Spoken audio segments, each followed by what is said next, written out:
उस रात जब मालकिन ने मुझे उस होटल के कमरे में भेजा तो मैं बहुत ज़्यादा घबरा रही थी। जब अपने सामने एक आदमी को देखा तो बेहोश हो गई थी, क्योंकि उस आदमी ने मुझे कुछ पिला दिया था। मैं एकदम कंवारी थी। घर की समस्याओं से परेशान होकर मैं मालकिन के पास उनके घर पर काम करती थी, लेकिन आज जो कुछ मालकिन ने मेरे साथ किया था मैं उसे कभी भुला नहीं सकती थी। जब मालकिन ने मुझे वह वीडियो दिखाई तो मेरे पैरों तले से ज़मीन निकली थी।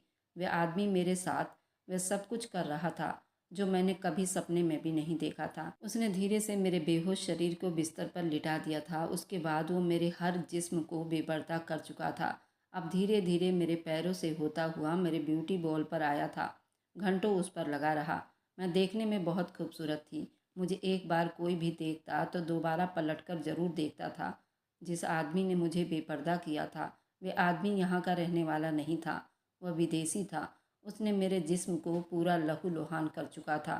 3 घंटों तक वो मेरे जिस्म पर ही लगा रहा, हर एक एंगल पर मेरी तस्वीर बनाता रहा। न जाने कौन सी बेहोशी की दवा थी जो मैं अपने होश में रहते हुए भी अपने दिमाग को कंट्रोल नहीं कर पा रही थी। आंखें खुली थी पर सोचने समझने की शक्ति गायब हो चुकी थी। सारा ध्यान मेरे जिस्म पर था। वह मुझे पूरा बर्बाद कर चुका था। बिस्तर पूरा लाल हो चुका था। मुझे यूं ही बिस्तर पर छोड़कर वह आदमी जा चुका था। जब मेरा नशा उतरा, मैं होश में आई तो अपने आप से नज़रें नहीं मिला पा रही थी। मैं इस वक्त पूरी बर्बाद हो चुकी थी। ये कहानी उस दिन शुरू हुई थी जब मालकिन मुझे अपने बहकावे में ले गई थी। तुम चाहो तो ये सारी कीमती चीज़ तुम्हारे पास भी हो सकती है, मालकिन ने अपने सोने का हार दिखाकर कहा। तो मेरी आंखें चमक उठी। एक पल को लगा जैसे मेरे सपने पूरे होने वाले हैं, जैसे गरीबी की जंजीर अब टूटने वाली है। मैं खुश हो गई। नादान थी, मासूम थी, जानती नहीं थी कि ये चमकती हुई चीज़ मेरे लिए रोशनी नहीं, एक अंधेरी दलदल का दरवाज़ा खोल रही है। फिर मालकिन ने मुझे तैयार किया, महंगे कपड़े पहनाए और चेहरे पर मेकअप किया और अपने साथ होटल ले गई। मेरे दिल में डर भी था और उम्मीद भी। मुझे क्या मालूम था ये एक मामूली रात नहीं, बल्कि मेरी ज़िंदगी बदल देने वाली रात है। बस एक बिजनेस मीटिंग है, तुम्हें कुछ सवालों के जवाब देने हैं, मैडम ने नरमी से कहा, मगर उसकी आंखों में एक अजीब सी चमक थी, जैसे वह कोई ऐसा राज जानती हो जो मैं नहीं जानती थी। मुझे एक खास कमरे में भेज दिया गया। मैंने दरवाज़ा खोला और सामने जो आदमी बैठा था उसकी नज़रें मुझ पर जम गई। कमरे के अंदर हर चीज़ बहुत कीमती थी। सजा हुआ वो कमरा खुद अपनी कहानी सुना रही थी, मगर मेरी सांस घुटने लगी। मैंने खुद को बचाने की बहुत कोशिश की, मगर जब मैं वापस लौटी तो वह कावेरी नहीं थी जो होटल जाने से पहले थी। मैं एक बेजान गुड़िया की तरह थी जिसकी आत्मा कहीं खो चुकी थी। उसके बाद मैडम ने मेरे लिए दरवाजे बंद कर दिए और मैं सिर्फ एक कठपुतली बन चुकी थी। मुझे मजबूर किया जाने लगा। मेरी हर चीज़ बेकार साबित हुई। हर आंसू खराब हो गया जो एक रात का सौदा समझ कर गई थी वह अब कभी न ख़त्म होने वाला जाल बन चुका था। उसी बीच एक दिन माँ ने खुशी खुशी खबर सुनाई कि मेरी शादी तय हो चुकी है। मेरी आंखें हैरानी से फैल गई। दिल में उम्मीद और डर की एक अजीब जंग छिड़ गई थी। क्या ये मेरा बचने का रास्ता है? क्या मैं इस दलदल से निकल सकती हूँ? मैंने सोचा, मगर यह हकीकत कितनी भयानक थी ये मैं नहीं जानती थी। शादी से एक रात पहले मैडम का फ़ोन आया, बस आज एक आखिरी बार तुम्हें होटल जाना होगा। मैंने मना करना चाहा, मगर मैडम ने वही ब्लैकमेलिंग का हथियार निकाल लिए। मैं मजबूर हो चुकी थी, जैसे ज़िंदगी के सारे रास्ते अब बंद हो चुके थे। मैं होटल पहुंची, कमरे में दाखिल हुई और जो ही उस आदमी की शक्ल देखी मैं पत्थर की तरह जम गई। मेरे दिल की धड़कनें जैसे थम गई, जिस्म से जैसे जान निकल गई हो। हाथ पैर ठंडा पड़ने लगा था। दरवाजे के पास खड़ा वह आदमी कोई और नहीं था बल्कि मेरा। ये था कहानी का शीर्षक। अब सुनिए पूरी कहानी। रात की बासी रोटी चाय के साथ देखकर मेरा दिल खराब हो चुका था। वही सूखी रोटी, वही फीकी चाय जिसमें दूध कम और पानी ज़्यादा होता था। मुझे बहुत गुस्सा आया। माँ रोज़ यही करती थी। खुद तो सुबह सुबह बंगले पर काम करने चली जाती और वहाँ जाकर अच्छा नाश्ता कर लेती और हमें ये रूखा सूखा खाने के लिए छोड़ जाती। मेरा सब्र जवाब दे गया था। क्या मुसीबत है? मैंने प्लेट को जोर से मेज पर पटक दिया। कभी तो कुछ ढंग का नाश्ता बना दिया करो। हर रोज़ चाय और रोटी, सारा दिन इसी के सहारे बिताने पड़ते हैं। आपको तो परवाह ही नहीं। खुद जाकर अच्छा खाना खा लेती हो और हमें ही साल में छोड़ देती हो। माँ ने सर झुका लिया, जैसे उनके पास मेरे किसी सवाल का जवाब ना हो। मगर मुझे उस वक्त उनकी चुप्पी और गुस्सा दिला रही थी। मैं जानती थी कि हम गरीब हैं, हमारे पास पैसे नहीं, लेकिन क्या हर दिन ये तमाशा ज़रूरी था? क्या हमारे लिए अच्छे खाने की इच्छा करना पाप था? चाय का कप मैंने गुस्से में उठाकर ज़मीन पर दे मारा।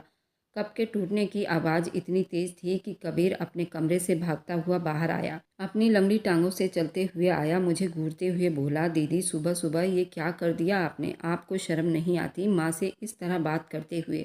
मैंने खूनकार नज़रों से उसे देखकर, वे आम बच्चों की तरह होता तो वह भी कामकाज कर सकता, हमारे हालात ठीक हो सकते थे।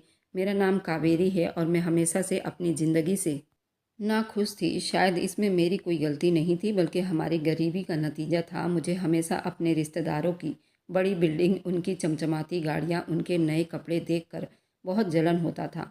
मैंने हमेशा चाहा कि हम भी अमीर हों, हमारे पास भी हर चीज़ हो, मगर ऐसा कभी न हुआ। पापा ज़िंदा होते तो शायद सब कुछ अलग होता, मगर वे 2 साल पहले एक हादसे में मर चुके थे। मजदूरी करते हुए एक बिल्डिंग से नीचे गिर गए थे और वहीं ख़त्म हो गए थे। उस दिन के बाद जैसे हमारे घर में खुशियाँ आना बंद हो गई थी।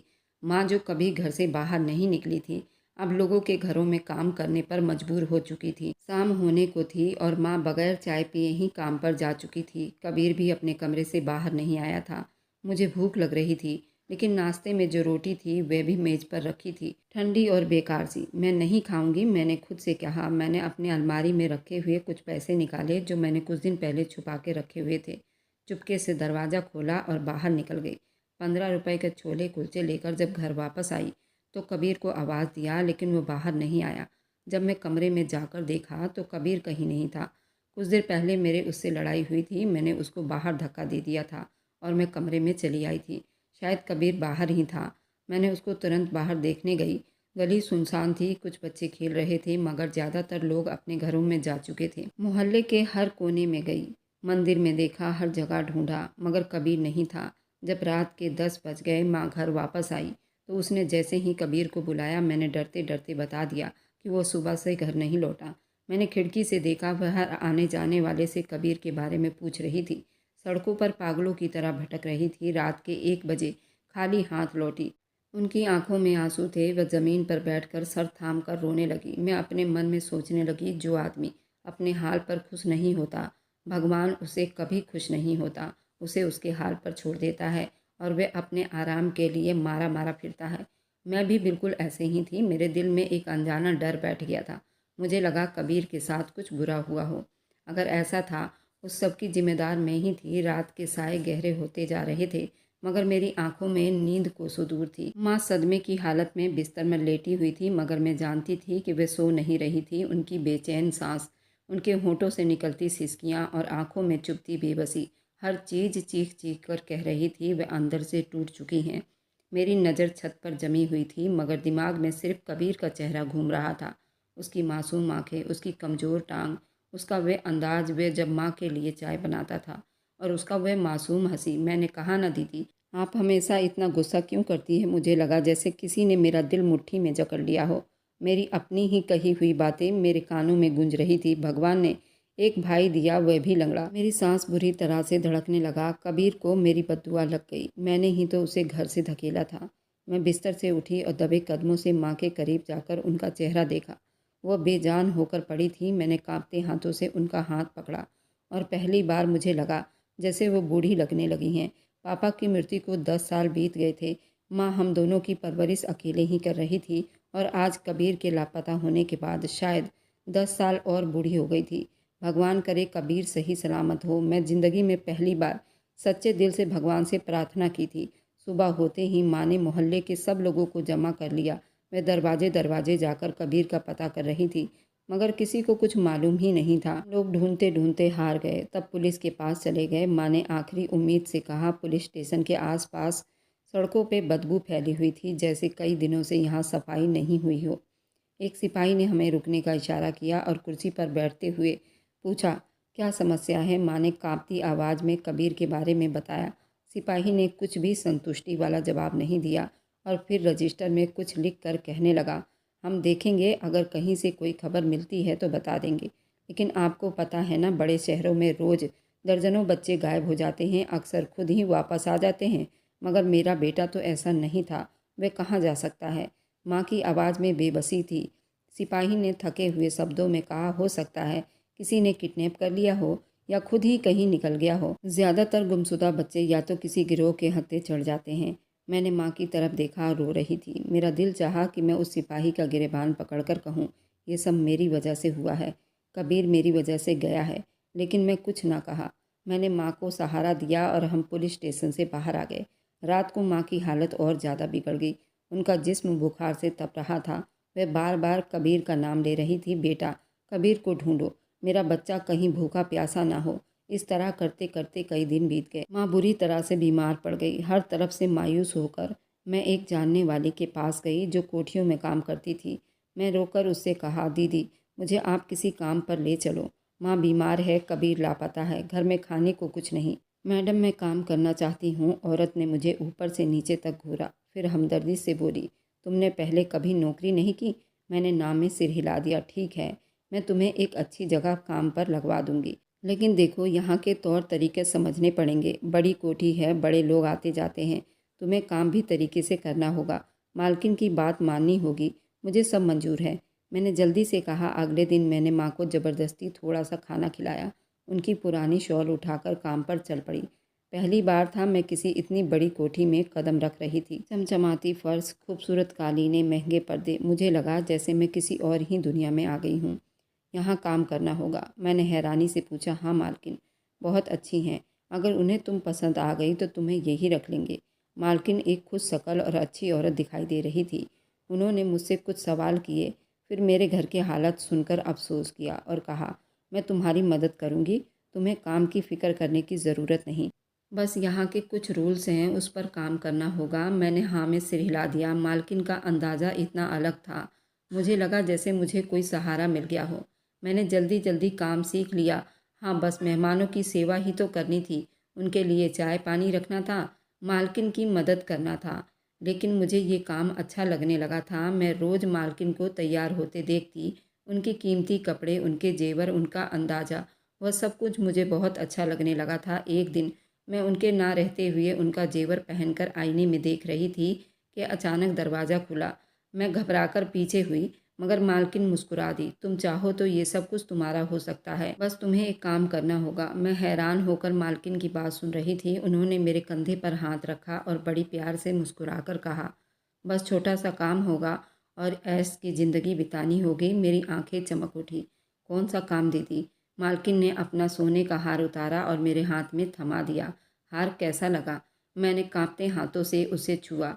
ये मेरी ज़िंदगी में पहली बार था कि मैंने इतनी कीमती जेवर इतने पास से देखा था।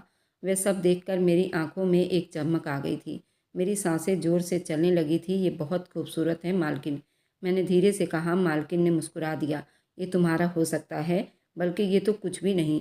अगर तुम मेरा कहना मानो तो तुम भी हमारे जैसी ज़िंदगी बिता सकती हो, अच्छे कपड़े पहन सकती हो, कीमती जेवर ले सकती हो। बस एक छोटा सा काम करना होगा। मेरे दिमाग में उलझन बढ़ गई। दीदी कैसा काम?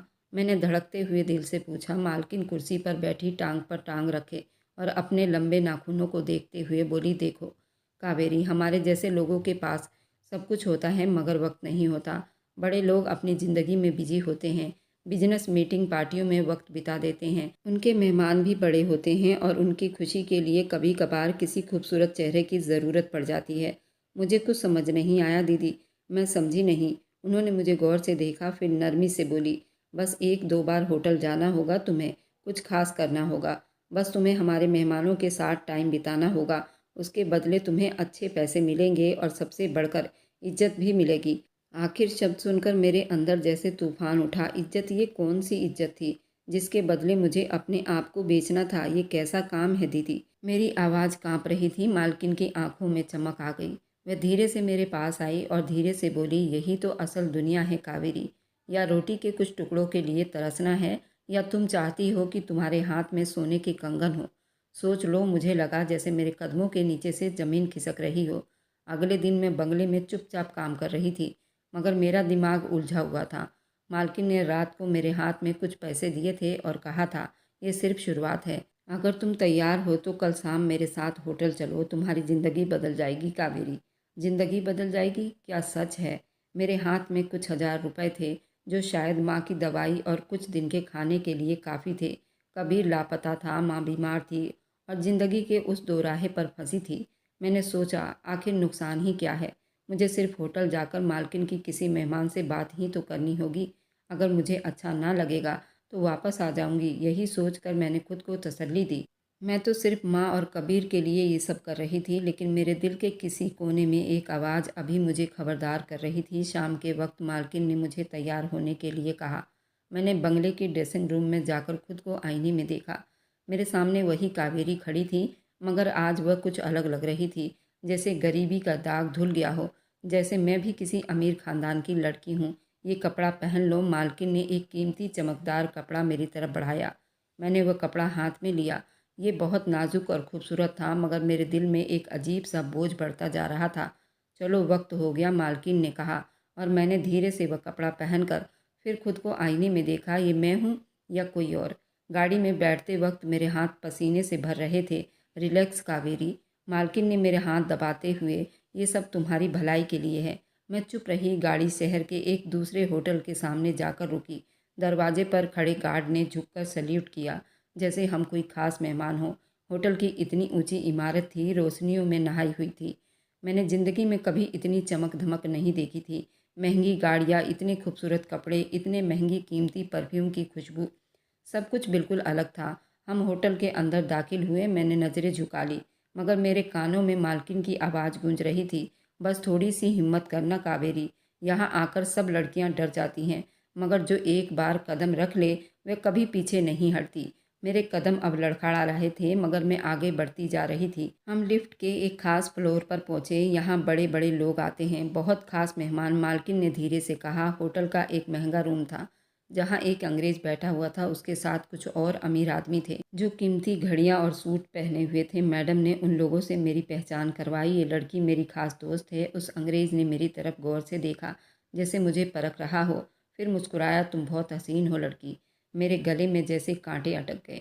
नर्वस मत हो, यहाँ सब तुम्हारे चाहने वाले हैं, उस अंग्रेज ने नरमी से कहा, और एक गिलास जूस मेरी तरफ बढ़ाया। मेरे हाथ कांपने लगे। पियो, कुछ नहीं होगा, मालकिन ने धीरे से कहा। मैंने धीरे से गिलास अपने होठों से लगाया। जूस का गिलास अजीब था। जैसे ही मैंने घूंट भरा, दिमाग बिल्कुल हिलने लगा। हर चीज़ धुंधली होने लगी। मुझे लगा जैसे मेरे जिस्म की ताकत खत्म हो रही हो। मैंने खुद को संभालने की कोशिश की, मगर सब कुछ धुंधला हो गया, और फिर पूरा अंधेरा छा गया। जब मुझे होश आया तो मेरा जिस्म जैसे किसी बोझ के तले दबा हुआ था।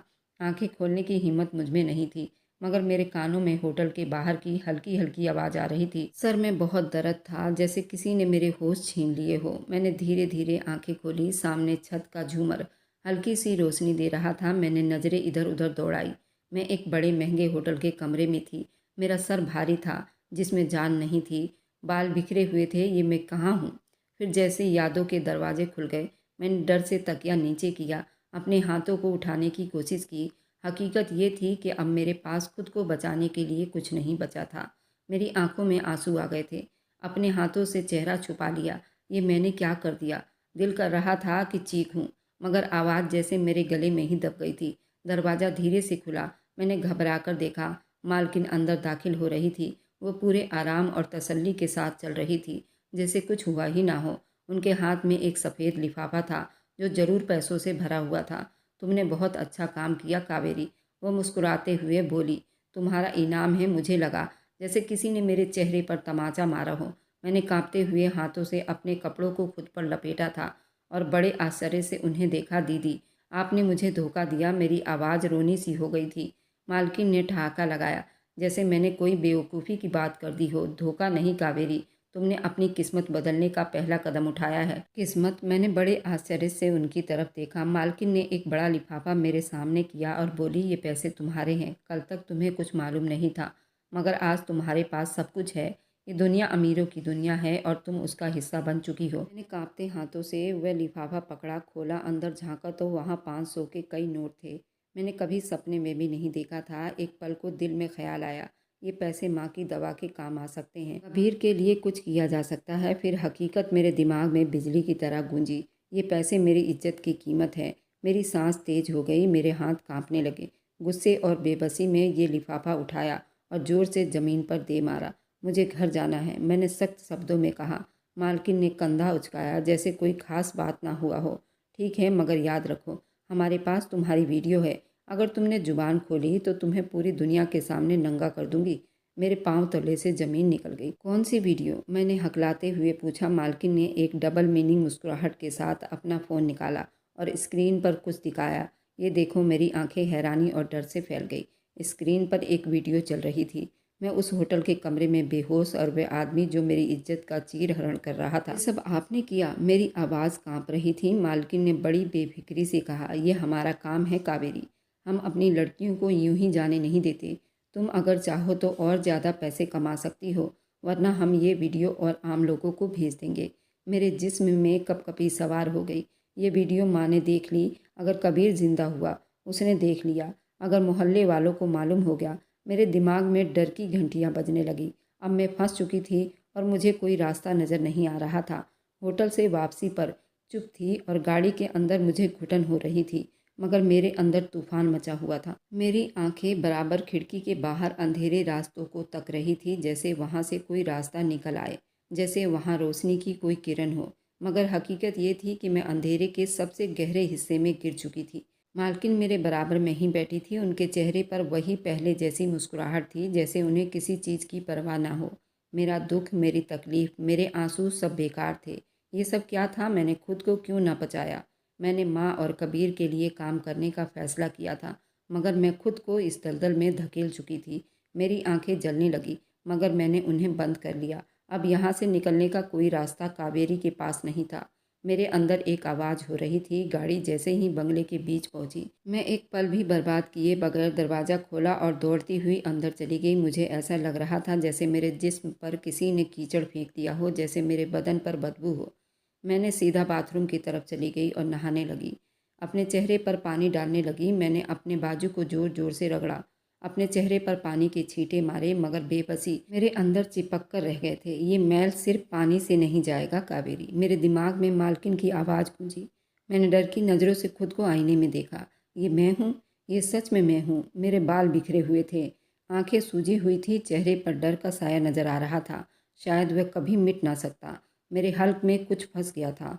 मैं चाहती थी कि चीखूं, मगर आवाज़ न निकली। मुझे माँ का चेहरा याद आया, कबीर की मासूम मुस्कुराहट और पापा की तस्वीर जो घर की दीवार पर जो फूलों के साथ लगी हुई थी। क्या मैं सच में इस दिन के लिए पैदा हुई थी? क्या मुझे हमेशा ऐसे ही जीना था? अगली सुबह जब मैंने बिस्तर पर आंख खोली तो मेरा पूरा जिस्म दर्द से चूर था। ऐसा लग रहा था जैसे कोई मुझे रौंद कर चला गया हो, जैसे मेरे जिस्म में जान ही ना हो। मगर मैं ज़्यादा देर बिस्तर पर नहीं रह सकती थी। माँ की फिक्र होने लगी। मैंने जल्दी से कपड़े बदले, सीधे घर की तरफ भागी। घर पहुंचते ही माँ को बेहोश पाया। वो बिस्तर पर पड़ी कांप रही थी।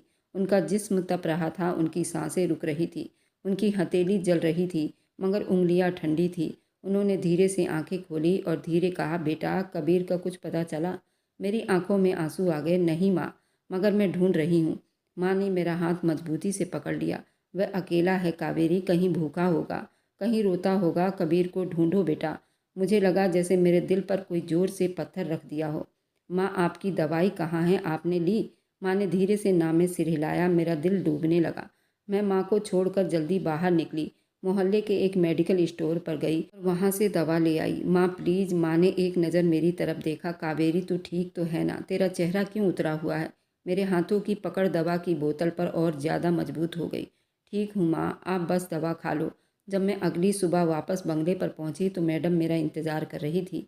कितनी देर लगा दी? कावेरी ठंडे शब्दों में बोली। दीदी, मेरी माँ बहुत बीमार है, मैं उनके लिए दवा लेने गई थी, मैंने धीमी आवाज़ में कहा। मैडम ने गौर से मुझे देखा, जैसे मेरे अंदर झांक रही हो। फिर उनके होठों पर एक मुस्कुराहट आई। माँ के लिए बहुत फिक्रमंद होना। मैंने हाँ में सिर हिलाया। हाँ मैडम। वह हंसने लगी। फिक्र छोड़ दो, अगर तुम हमारे लिए काम करती रहो, तुम्हारी माँ को किसी चीज़ की कोई कमी नहीं होगी। सोचो, अगर तुम रोज़ इतने पैसे कमाओ, तुम कबीर को भी ढूंढ सकती हो, अपनी माँ के अच्छे अस्पताल में एडमिट करवा सकती हो। क्या तुम सच में अपनी माँ को ठीक होते हुए देखना चाहती हो? मेरी आंखों में आंसू आ गए। मैडम की बात सच थी। अगर मेरे पास पैसे होते तो माँ आज बिस्तर पर बेहोश ना पड़ी होती। अगर मेरे साथ कोई मजबूर आदमी खड़ा होता तो कबीर लापता ना होता। मगर उन पैसों की कीमत क्या है कावेरी? मेरे अंदर की एक मासूम आवाज़ बोल रही थी, क्या तू अपनी माँ के इलाज के लिए अपनी इज्जत का सौदा करेगी? मैडम ने मुझे घूरते हुए कहा, सोच लो कावेरी, ज़िंदगी ऐसे नहीं चलती। ये दुनिया जालिम है, अगर जीना है तो ज़िंदगी के खेल के रूल को समझने होंगे। मैं एक पल को उनकी तरफ देखा, फिर नज़रें झुका ली। बस कल रात एक और मीटिंग है, तुम्हें जाना होगा, मैडम ने जैसे फैसला सुना दिया था। रात के टाइम में अपने बिस्तर पर लेटी थी, मगर नींद मुझसे कोसों दूर थी। मैंने छत की तरफ देखा, अंधेरे में घूरती रही और खुद से एक ही सवाल करती रही, क्या सच में मेरे पास कोई रास्ता नहीं? क्या सच में इस दलदल से बाहर निकल सकती थी? मेरी आंखों में आंसू आ गए। काश कबीर यहाँ होता, मेरा हाथ थाम लेता, मुझे बताता कि सब ठीक हो जाएगा। मगर कबीर कहीं नहीं था और मैं अंधेरे में डूब चुकी थी। क्या सच में मेरी ज़िंदगी का यही रास्ता था? क्या सच में मुझे इस गंदगी में ही जीना पड़ता? ये सवाल मेरे दिमाग में बार बार आ रहे थे, मगर जवाब नहीं था। लेकिन हकीकत ये थी कि वापसी का दरवाज़ा कब का बंद हो चुका था। मैं जितना बचने की कोशिश कर रही थी, उतना ही गहरी दलदल में फंसती जा रही थी। उस रात जब मैं बंगले से वापस आई तो माँ की हालत और ज़्यादा बिगड़ गई थी। वो शायद बेहोश हो गई थी, उनका जिस्म कांप रहा था। मैंने जल्दी पानी का गिलास उठाया और उनके होंठों से लगा दिया। माँ प्लीज़ कुछ खा लीजिए। माँ ने मेरी तरफ देखा, उनकी आंखों में वो चमक बाकी थी। बेटा कबीर आया? मुझे ऐसा लगा जैसे किसी ने मेरे दिल पर वार कर दिया हो। नहीं माँ, मेरी आवाज़ तेज हो गई। माँ की आंखों में आंसू आ गए। माँ कबीर आ जाएगा। मैंने उनकी कमज़ोर हथेली थामी, कहा माँ कबीर ज़रूर आएगा। अगले दिन मैंने एक डॉक्टर को घर बुलाया। जब उसने माँ का चेकअप किया तो वह ठंडे शब्दों में बोला, उनका जिस्म कमज़ोर हो चुका है, खून की कमी है और लगातार दिमागी दबाव की वजह से उनकी हालत बिगड़ती जा रही है। अगर उनका इलाज जल्दी ना किया गया तो खतरनाक हो सकता है। मेरे पैरों तले से ज़मीन निकल गई थी। डॉक्टर साहब, इलाज का क्या खर्चा आएगा? डॉक्टर ने अंदाज़ा लगाते हुए कहा, कम से कम 20 से 25 हज़ार रुपये तो लगेंगे और उन्हें अच्छी खुराक भी चाहिए। मेरे दिमाग में बिजली सी सनसनी दौड़ गई। ये पैसे कहाँ से आएंगे? मेरी जेब में कुछ पैसे थे जो शायद माँ के लिए 2 दिन के खाने के लिए काफ़ी होते, मगर इलाज के लिए मैं माँ के सिरहाने बैठ गई और माँ के माथे पर हाथ रखा। माँ फिक्र ना करो, मैं सब ठीक कर दूँगी। मगर कैसे? मेरी आंखों के आगे अंधेरा छा गया। मैंने मैडम के शब्द याद किए, अगर तुम रात को होटल चली जाओ तुम्हें अच्छा पैसा मिलेगा। मैं ज़मीन पर बैठ गई। क्या मैं फिर से उसी रास्ते पर जाऊं? मेरे पास कोई दूसरा रास्ता नहीं था। मेरे हाथ कांप रहे थे, मगर मैंने नंबर मिला दिया। हेलो। दूसरी तरफ से उनकी नरम मगर जहरीली आवाज़ आई। दीदी, मैंने बड़ी मुश्किल से कहा। हाँ कावेरी। मैंने गहरी सांस ली। मैं काम के लिए तैयार हूँ, मगर मुझे ज़्यादा पैसे चाहिए। एक पल के लिए चुप्पी छा गई। फिर अचानक मैडम की हंसी फ़ोन के दूसरी तरफ से गूंजी। शाबाश लड़की, मुझे पता था तुम समझदार हो जाओगी। मुझे खुद से नफरत होने लगी। रात के टाइम में बंगले से निकली। आज मुझे एक और होटल भेजा जा रहा था। गाड़ी की खिड़की से बाहर रोशनियों का सैलाब फैला हुआ था, मगर मेरे अंदर पूरा अंधेरा था। क्या सच में अब हमेशा के लिए बर्बाद हो चुकी थी? मुझे लगा जैसे मैं अपने ही अंदर दफन हो चुकी हूँ। मैं आईने के सामने खड़ी खुद को देख रही थी। मेरी आंखें सुर्ख हो चुकी थी, चेहरा पीला पड़ चुका था, ऐसा जैसे सीने में पत्थर, दिल धड़कना भूल गया हो। मैडम हर बार मेरे सामने नए चेहरे को लेकर आती थी, हर बार मुझे ब्लैकमेल करती। अगर मैं उनकी बात ना मानूं तो वो मेरी वीडियो सबको भेज देंगी। अब तुम पीछे नहीं हट सकती कावेरी, जितना तुम आगे बढ़ोगी उतना ही फ़ायदे में रहोगी। अगर तुमने मना किया तो दुनिया तुम्हें स्वीकार नहीं करेगी। याद रखना। ये शब्द मेरे दिमाग में चक्कर काट रहे थे। ये जहर धीरे धीरे मेरे आत्मा में समा रहा था। मैंने अपनी इज्जत का सौदा कर लिया था। माँ के इलाज के लिए 2 दिन के बाद माँ अस्पताल से वापस आ चुकी थी। उनकी हालत पहले से ठीक थी। चेहरे पर कुछ रौनक आ गई थी और सबसे ज़्यादा वो मुझसे बहुत खुश थी। बेटा, भगवान तुझे खुश रखे, तेरी मेहनत रंग लाएगी। माँ ने मेरे सर पर हाथ रखा। मेरी आंखों में आंसू आ गए।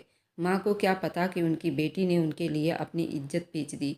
वह सारा दिन मेरे लिए प्रार्थना करती रहती, मोहल्ले वालों को बताती मेरी कावेरी बहुत मेहनती है, एक फैक्ट्री में अच्छी नौकरी कर रही है।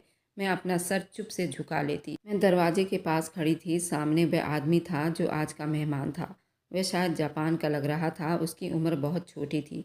सोफे पर बैठा था। जैसे उसकी नज़रें मुझ पर पड़ी, वो मुस्कुरा दिया। आओ बैठो। मेरे कदम ज़मीन से जा टकराया। डर क्यों रही हो? फिक्र मत करो, तुम्हें कुछ नहीं होगा। मैं चुप रही। वैसे तुम इन सब में अलग हो। तुम्हारे अंदर एक मासूमियत है चेहरे पर, मगर तुम्हारी आंखों में कुछ और ही कहानी है। मेरी सांस रुकने लगी। ये लोग हर बार मुझे एक नए जख्म के साथ छोड़ते थे और मैं हर बार और ज़्यादा मर जाती थी। लेकिन आज कुछ अलग था। उस आदमी ने जेब में हाथ डालकर एक विजिटिंग कार्ड निकाला और मेरी तरफ बढ़ाया। ये मेरा विजिटिंग कार्ड है। मैंने हैरानी से उसे देखा मगर अपना हाथ आगे नहीं बढ़ाया। मैं तुम्हें इस्तेमाल करने नहीं आया कावेरी, उसने धीरे से कहा। फिर क्यों आए हो? मेरी आवाज़ थोड़ी कांप रही थी क्योंकि मैं तुम्हारी मदद करना चाहता हूँ। मुझे लगा जैसे मैंने गलत सुना हो। मैंने तुम्हें पहली बार देखा तो अंदाज़ा हो गया कि तुम किसी कैद में हो, किसी ज़बरदस्ती से लाई गई हो। मैं ज़ख्मी मुस्कुराहट से हंसी। ये सब कहने की बातें हैं साहब। वह जापानी ज़रूर था लेकिन वह अच्छी खासी हिंदी बोल रहा था। सारे मर्द एक जैसे होते हैं। नहीं कावेरी, मैं तुम्हें यहाँ से निकालना चाहता हूँ। अगर तुम सच में कुछ और करना चाहती हो तो कल मेरे ऑफिस में आ जाना। मैंने अपने कांपते हाथों से वह विजिटिंग कार्ड ले लिया मगर दिल में शक था। अगर ये भी एक धोखा हुआ तो, अगर ये भी बस एक और जाल हुआ तो। अगले दिन मैंने बहुत सोचने के बाद उसके ऑफिस जाने का फ़ैसला किया। शायद ये सच मेरे छुटकारों का रास्ता हो सकता है।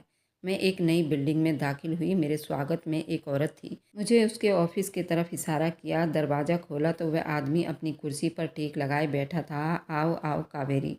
मैं धीरे धीरे चलती हुई उसके सामने जाकर बैठ गई। मुझे तुम्हारी मदद करनी है कावेरी। कैसे? उसने एक लंबी सांस ली और फिर मेरे सामने एक कागज़ रखा। ये एक कॉन्टैक्ट है। मैं तुम्हें अपनी कंपनी में रख सकता हूँ मगर तुम्हें मेरे स्पेशल क्लाइंट के साथ घुलना मिलना होगा। मेरी आंखें डर से फैल गई। देखो, तुम पहले ही इस दुनिया में कदम रख चुकी हो। अब तुम्हें कोई इज्जतदार नौकरी नहीं देगा। मैं तुम्हें ज़्यादा पैसे दूंगा, बहुत सारे। सहूलियत तुम्हें घर बैठे मिलेगा। तुम्हारे आने जाने की गाड़ी होगी और तुम्हें एक फ़्लैट भी दिया जाएगा। लेकिन एक बात है, तुम्हें अब मेरे हिसाब से काम करना होगा और जैसा मैं कहूँ वैसा ही करना होगा। और ये तुम्हारी भलाई के लिए है। इसमें तुम्हें कोई नुकसान नहीं होगा, ये मेरा वादा है। और तुम्हें भी एक वादा करना होगा, तुम मुझसे ज़्यादा सवाल जवाब नहीं करोगी। उसने मुझे हैरान करके रख दिया था। आखिर वो मुझसे क्या करवाने वाला था? मैं अपने अपाहिज भाई को ढूंढने के लिए उससे एक वादा किया।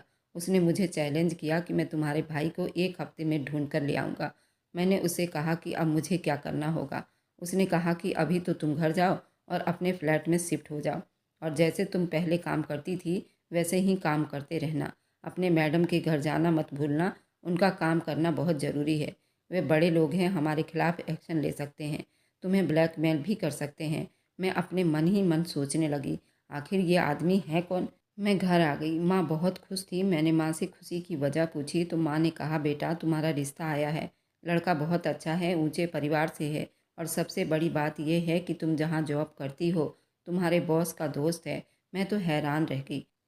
आज मैं वहाँ गई थी और उसने तो मेरे सारे घर का खोज खबर निकाल कर मेरा रिश्ता भी भेज दिया। मैं माँ को मना नहीं कर पाई और खुद को भगवान के हवाले सौंप दिया। अब जो होगा सो देखा जाएगा। ज़िंदगी अंधेरे में तो वैसे ही बीत रही है। अब किसी तूफान से डर नहीं लगता। इसी तरह मैडम के घर काम करती जा रही थी और हम दोनों उस फ्लैट में शिफ्ट हो गए थे। अब पूरा एक हफ्ता बीतने वाला था लेकिन कबीर का कोई अता पता नहीं मिला था। अचानक सर का फ़ोन आया। उन्होंने ऑफिस में बुलाया। मैं घबरा गई लेकिन मैं कुछ ही घंटों में उनके ऑफिस में पहुंच गई थी।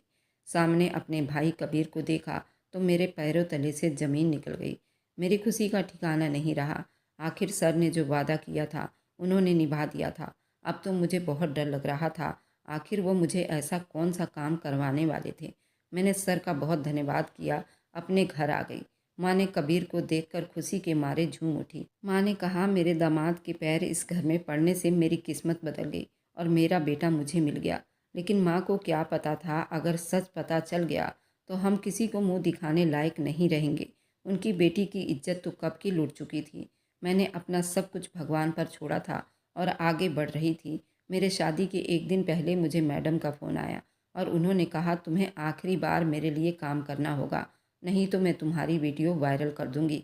मेरे पैरों तले से ज़मीन निकल गई थी। मैडम से माफ़ी मांगने लगी। मैडम जी, मेरी दुनिया ख़राब मत करो। अब तो मेरी शादी है, मुझे बख्श दो। मैडम ने कहा, मुझे तुम्हारी शादी से कोई लेना देना नहीं। तुम्हें मेरा काम करना होगा, नहीं तो तुम्हारे लिए अच्छा नहीं होगा। मैं ये बात सर को भी नहीं बता सकती थी क्योंकि सर ने तो पहले ही कहा था, मैडम की हर बात माननी है। जैसे तुम पहले काम करती थी अब भी करती रहोगी। अब मैं किस मुंह से अपनी मदद मांगती? मैं तो चारों तरफ से फंस चुकी थी। मैं रात को सोई मगर आंखों में नींद नहीं थी। मेरे घर में हल्दी का रस्म था, मुझे बाहर जाना था। मैंने अपनी माँ को तो कैसे भी मना लिया और अपनी बर्बादी की तरफ चल पड़ी। मैडम मुझे देखकर खुश हो गई और बहुत मुस्कुरा रही थी। उन्होंने कहा कि आखिरी बार मेरा काम कर दो, उसके बाद शादी करके अपना घर बसाओ। मैंने मैडम को कहा कि अगर मेरे पति को ये सब पता चल गया तो मेरा घर ही कहाँ है, मैं तो बर्बाद हूँ। मैडम ने कहा, ये मेरी समस्या नहीं, तुम्हारी समस्या है। उन्होंने कहा कि तुम्हारे पति से मुझे कोई लेना देना नहीं और ना ही तुम्हारी प्रॉब्लम से। मुझे तो अपने क्लाइंट से मतलब है और वह बाहर से आ रहा है, उसे एक खूबसूरत लड़की चाहिए और तुमसे खूबसूरत कोई और नहीं। तुम्हें तो खुश होना चाहिए, इतना हैंडसम लड़का तुम्हें आज रात को मिलेगा। क्योंकि मैंने उस क्लाइंट को 10 से 20 लड़कियों की फ़ोटो दिखाई थी, उनमें से सिर्फ तुम्हारी फ़ोटो को सिलेक्ट किया गया है और तुम खुश नसीब हो। उसने मुझे लाखों रुपए दिए हैं और तुम्हें अलग से टिप्स मिलेगा। चलो ज़्यादा टाइम ख़राब मत करो, जल्दी से तैयार हो जाओ। मैंने मरे मरे कदमों से खुद को सजाया और अपने आप को तैयार किया और उस होटल तक पहुंच गई जहां का एड्रेस मैडम ने दिया था। होटल में पहुंचते ही सर का कॉल आया। उन्होंने कहा कि कावेरी, तुम कहाँ पर हो, अपना लोकेशन भेजो। मैंने उन्हें अपना मोबाइल से लोकेशन भेज दिया। मैं मन ही मन सोच रही थी, आखिर सर को मेरे लोकेशन से क्या लेना देना। उन्होंने अपना ऐसा कोई आज तक काम बताया नहीं, ना ही ऐसा कोई क्लाइंट दिया और हर महीने पैसे अकाउंट में भेज रहे थे। आखिर इसकी वजह क्या थी? मैं मन ही मन बहुत पजल हो रही थी, आखिर ये सब क्या चल रहा है। मैंने एक लंबी सांस ली और अपने आप को भगवान के हवाले सौंप दिया। अब जो होगा सो देखा जाएगा। जैसे ही कमरा 124 में पहुंची, दरवाज़ा खोलकर अंदर दाखिल हुई, मेरे कदमों तले से ज़मीन निकल गई। मैं बिल्कुल सुन खड़ी रह गई। जो आदमी मेरे सामने था वह कोई और नहीं, मेरा होने वाला पति था। उसने मुझे अच्छी तरह से देख लिया था। उसकी आंखों में गुस्से की आग भड़क रही थी। उसने मुझे कुछ नहीं कहा, लेकिन बाहर अफरा तफरी और पुलिस के सायरन ने सबको धड़का कर रख दिया था। आखिर इस होटल में पुलिस का छापा कैसे पड़ा?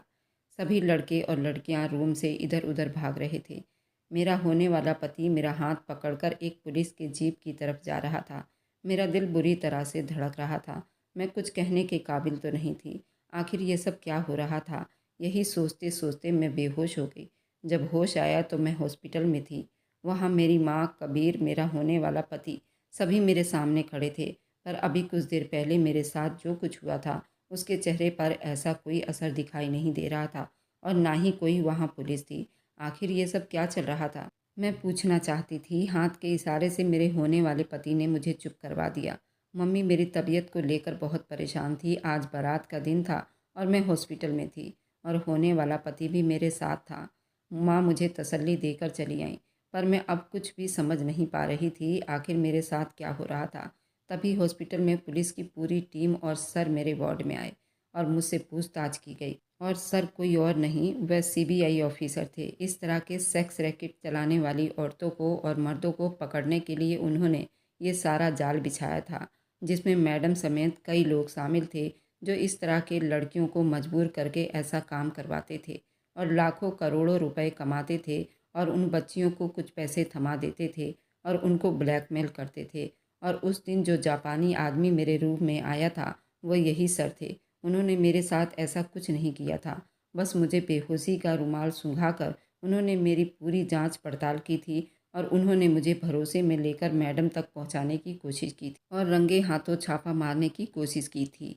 इस मिशन में सर पूरी तरह कामयाब हो गए थे और मेरा होने वाला पति भी इसी मिशन में शामिल था और वह भी पुलिस में सिपाही था। मिशन कंप्लीट होने के बाद उसने मेरे साथ शादी की, मेरे साथ 7 जन्म निभाने की कस्में खाई। वो मुझे बहुत प्यार करता था।